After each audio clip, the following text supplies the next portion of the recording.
Adelante, adelante, Mayra, por favor, adelante. Mayra no, María no, Mayra. Mayra, discúlpame, Mayra. Oye, yo no sé qué me pasa con tu nombre hoy. Ya me he equivocado como 4 veces. Te Bueno, pido perdón. Adelante, Mayra. eh, lo primero que voy a hacer es definir lo que es un pacto. Ajá. Eh, por supuesto. Deriva de pasere, que significa convenir, significa también compromiso o arreglo. Los pactos en derecho romano no eran más que compromisos, convenciones desprovistas de forma que no pertenecían a la categoría de contratos. Y el pacto pretoriano, que es lo que me toca a mí ver, Ujú. son aquellos a los cuales es decir, de hecho, algunos de ellos fueron después elevados a contrato al otorgársele acciones civiles, pero otros permanecieron como pactos y son los que vamos a ver ahorita. El constituto o constitucionalmente significa establecer de común acuerdo, de donde el constitutum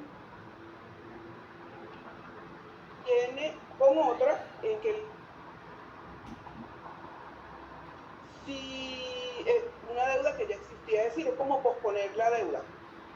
Si, por ejemplo, si un deudor estaba obligado a devolver 100 unidades monetarias a un acreedor B el día 1 de junio, en virtud de un contrato de préstamo y posteriormente pactaban que la deuda fuera pagada el día 1 de septiembre, es decir, luego, este acuerdo de prórroga era lo que se llamaba un sustituto.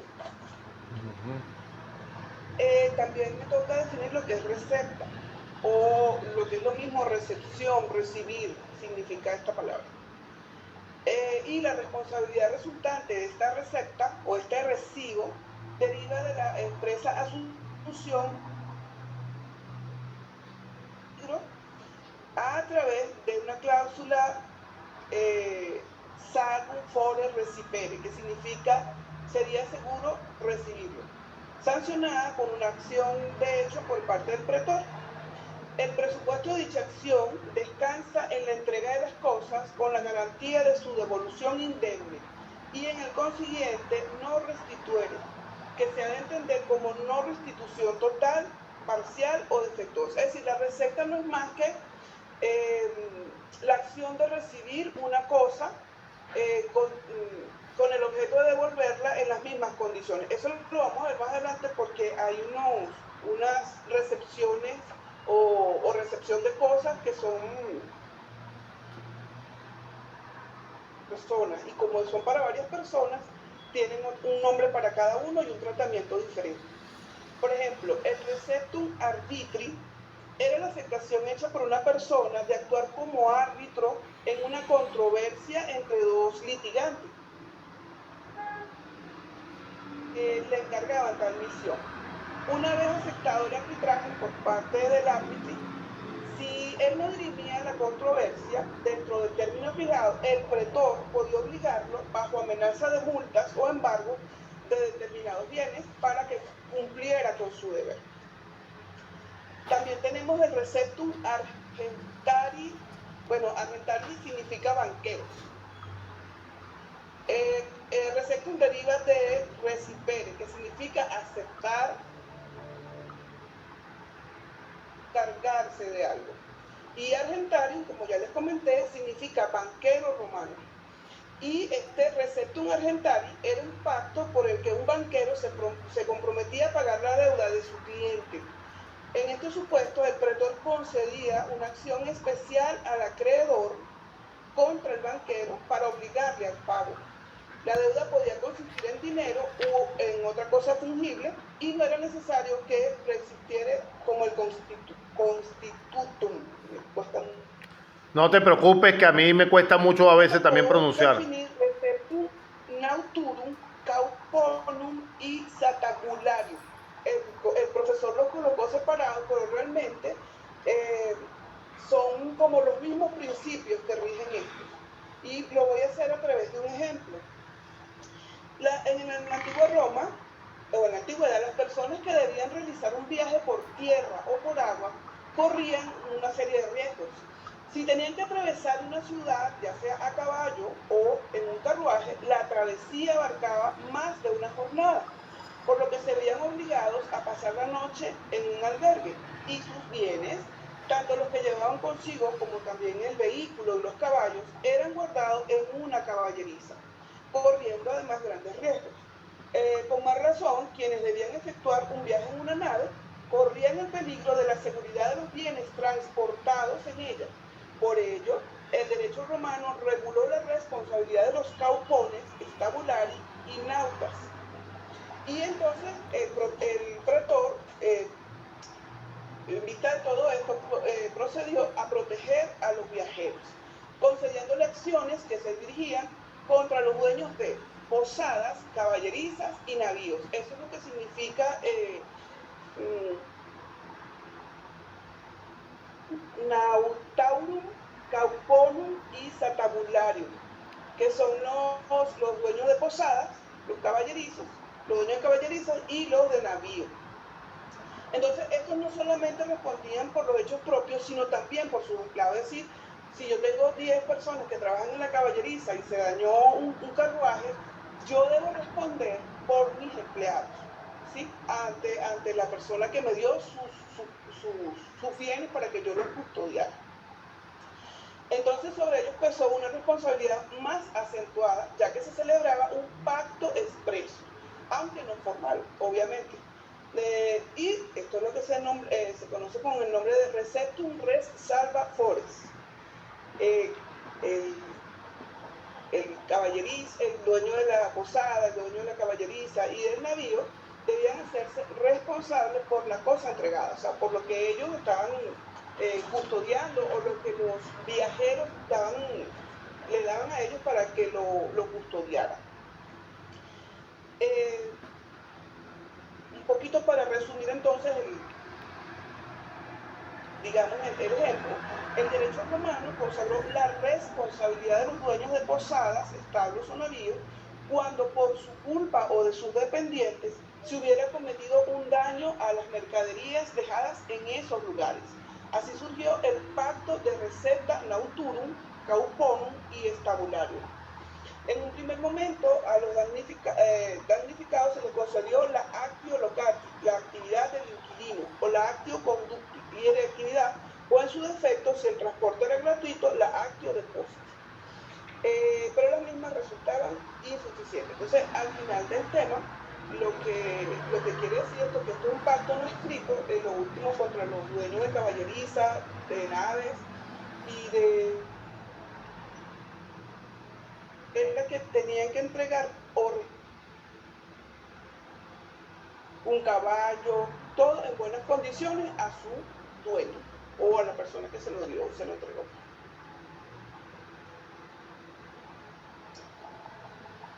¿Profe?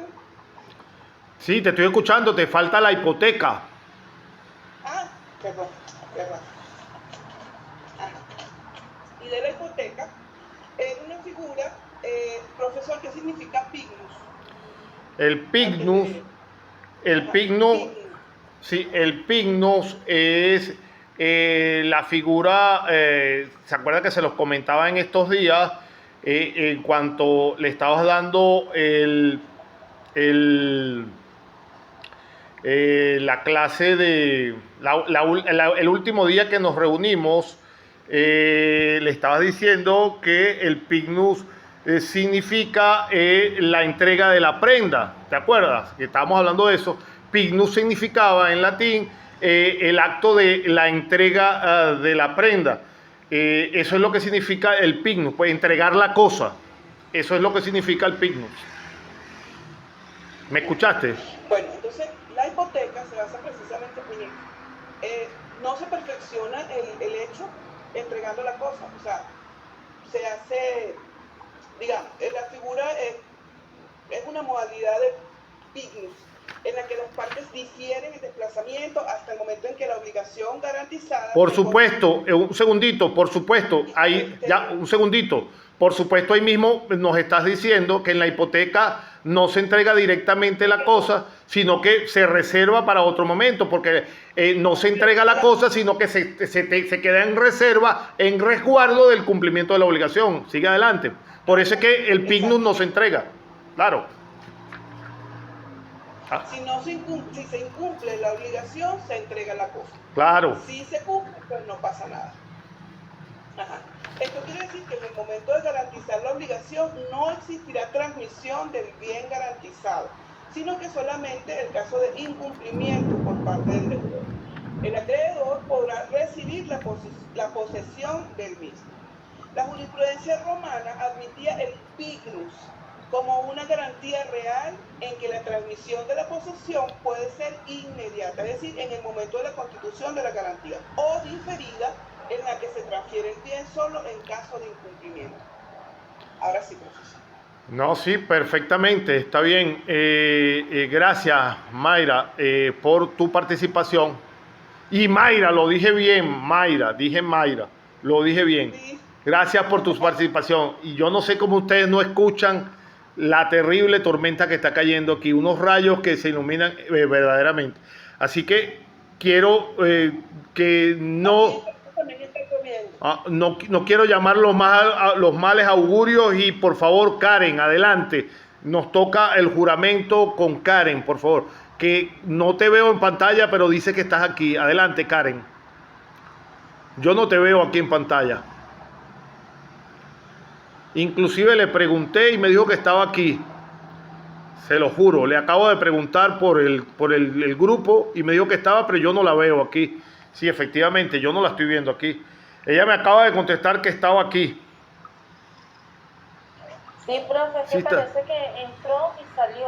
Ah, ok. El problema fue el internet porque yo también estaba y me salí porque se me cayó la señal. Ah, ok, pero hace como para ganar tiempo le dije, Karen, te toca, estás prevenida. Me dijo, profe, estoy aquí, pero no está.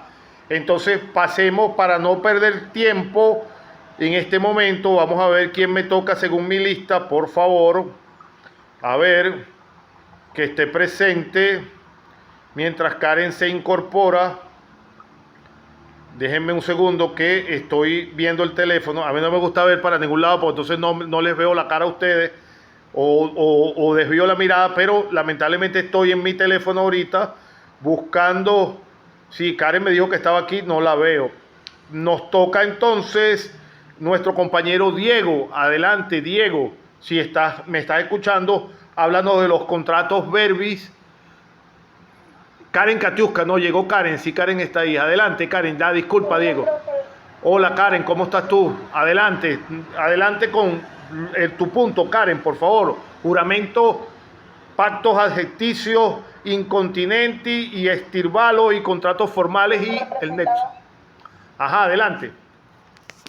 El juramento representaba un compromiso de solemne y sagrado. Su uso estaba extendido en diversas áreas legales, desde la toma de testimonios en procesos judiciales hasta el cumplimiento de acuerdos. La sinceridad en el juramento era crucial y perjurio considerado un delito grave. Acarreaba consecuencias legales severas. Pactos adjeccio eran elementos complementarios que las partes, sus términos. Esta flexibilidad permitía adaptar el acuerdo a circunstancias cambiantes, así las partes podían incorporar cláusulas adicionales contractuales según sus necesidades mutuas. La expresión incontinent se empleaba para indicar las acciones que debían llevarse a cabo de inmediato o sin demora en el ámbito legal romano. En este término resaltaba la importancia de la prontitud en la ejecución de ciertos actos, proporcionando una base para la acción inmediata en casos de incumplimiento. Profe, ¿me escucha? Sí, sí, yo te estoy escuchando. Te estoy escuchando perfectamente. Adelante. Ok. El intervalo se refería a acciones que sucedían con intervalos o pausas. Esto tenía las aplicaciones específicas en situaciones en las que ciertos actos legales o eventos estaban separados por lapsos de tiempo. La distinción entre acciones y continenti y intervalo tenían implicaciones en la determinación de las obligaciones y derechos de tiempo. Contratos formales. Los contratos formales en el derecho romano eran acuerdos que requerían una forma específica para su validez en stipulatio. Es un ejemplo de contrato formal que involucraba una estructura ceremonial como preguntas y respuestas específicas. Nexud fue en desuso épocas más avanzadas.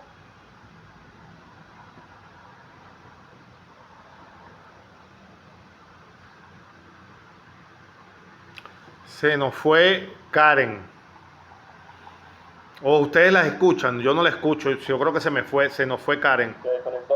Sí, se fue Karen. Muchos problemas. Insisto, debe estar lloviendo fuerte, no solo aquí, sino en muchos lados. Profe, se desconectó. Sí, y entonces, bueno, y ella estaba hablando del Nexum, que era uno de los contratos formales, uno de los más antiguos contratos que existía dentro de la antigua Roma, en donde implicaba el uso de la balanza y se pesaba absolutamente en contraste toda la transacción y contaba con testigos en cuanto a la contratación específica de dicho contrato. Insisto, era en líneas generales uno de los contratos más antiguos imperantes dentro de la antigua Roma, el Nexo. Ella se quedó en ese punto dentro de los contratos formales. Eh, Diego, aprovechando que sí me estás escuchando, adelante con los contratos verbis y los sucesivos, por favor, adelante. Buenas tardes, profe. Yo voy a hablar sobre uno de los primeros puntos, es contratos verbis, que son aquellos que se perfeccionan por el pronunciamiento de palabras sacramentales que precisan la intención de las partes. Estas tienen como características que son contratos por ser formales, de derecho estricto, unilaterales y de derecho civil. Como lo pueden ser la misma estipulación, el jurando libertis y la dictiodotis, que son los siguientes puntos que me tocan hablar también. Y empezando por la estipulación, estipulatio. La estipulación es una promesa oral de convertirse en deudor ante una pregunta realizada por el que va a ser acreedor. Esta tiene como características por ser formal, verbal, unilateral, como lo dije anteriormente, de derecho estricto y abstracto, ya que no es necesario investigar la causa que mueve a las partes para contratar. La estipulación se puede utilizar también para la aplicación de las cláusulas penales. En latín sería stipulatio poenae, este sirve para asegurar el cumplimiento, evitando al acreedor la carga de la prueba. La estipulación tiene también como función, una función general, lo cual es la de servir para la formación de otros contratos. Y dentro de estas funciones específicas se pueden mencionar como le deja hacer la obligación la cesión de dotes y la donación. Novar una obligación, hacer obligatorio el pago de una multa, confirmar la existencia o deudores solidarios, acordar los intereses, pagar una deuda y entre otros. El otro punto es el jus curandum liberty, que también se le puede llamar en latín jurata promisio liberty, que bueno, esta consiste en la promesa jurada del esclavo de efectuar determinadas labores en favor de su patrón. Esta se basa también, o sea, más que todo se basa en dos tipos diferentes: hermano homicidio, que es el carácter religioso, ya que carece de personería jurídica, un esclavo no podía hacer un juramento civil. Y la segunda promesa juramentada era hecha inmediatamente después de ser manumitido, y si era de promesa con juramento civil, ya que es libre. Bueno, este segundo juramento pero no tiene sanción civil. Esto quiere decir que promete civilmente lo que ya había prometido religiosamente. El otro punto sería La dictio dotis. dictio dotis.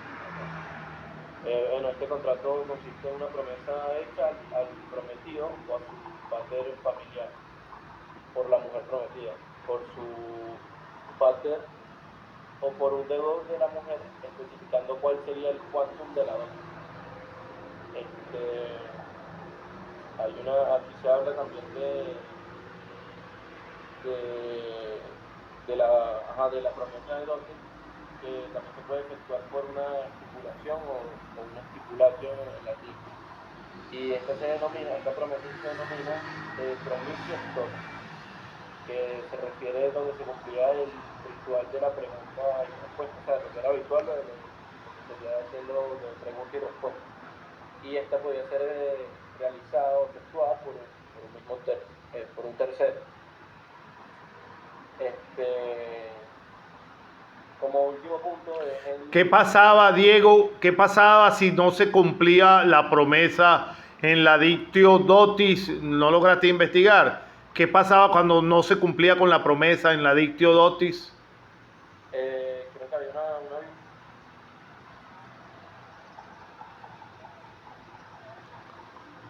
una No escuché a Diego. ¿Se fue Diego también? ¿Me escucha? Ajá, no te escuché, Diego. Repítelo, por favor. Disculpa, que creo que había una violación de la promesa, pues, que eso tenía un nombre que aquí lo tengo, déjame ver, sí, aquí lo tengo, que se llamaba actio tibidico, en latín, Sí, claro, ajá. que bueno, es cuando la figura cae en desuso, cuando el mismo Teodiso la convirtió en un pacto legítimo. Perfecto. Adelante, continúa. Los contratos literis. El último punto que me tocaba era el contrato literis, que esto es un acuerdo de derecho estricto, pues, por el cual se perfecciona por el asiento en un libro de cuentas. Esto quiere decir que todo pater llevaba su movimiento patrimonial en 2 libros. Un libro diario tipo borrador, que era donde se notaban más que todo las entradas y por el otro lado están las anotaciones.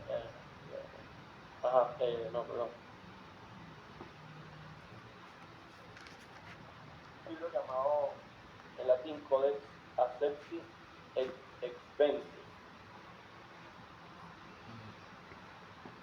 que era entradas y salidas, que en este caso se llama las entradas tabula accepti,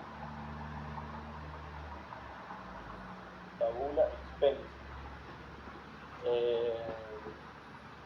Bueno, este libro es un medio de prueba de las obligaciones, y también fue empleado para crear las obligaciones con las figuras que pasan actualmente.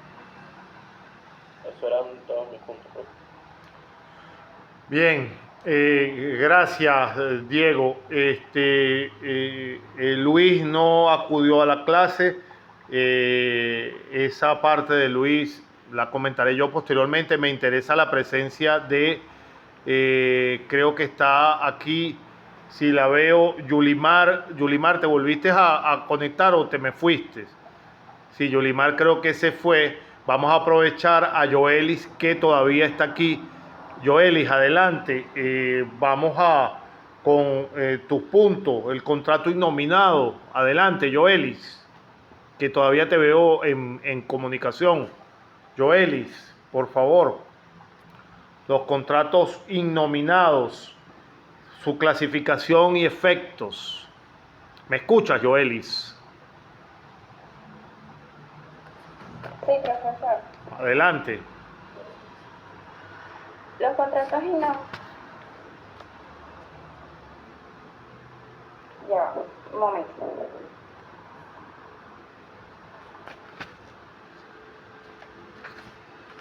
Disculpe. Los contratos innominados son aquellos que no figuraban expresamente en ninguna ley, como un contrato común. En el derecho romano, los contratos innominados eran todos aquellos contratos que no formaban parte de los típicos contratos nominados.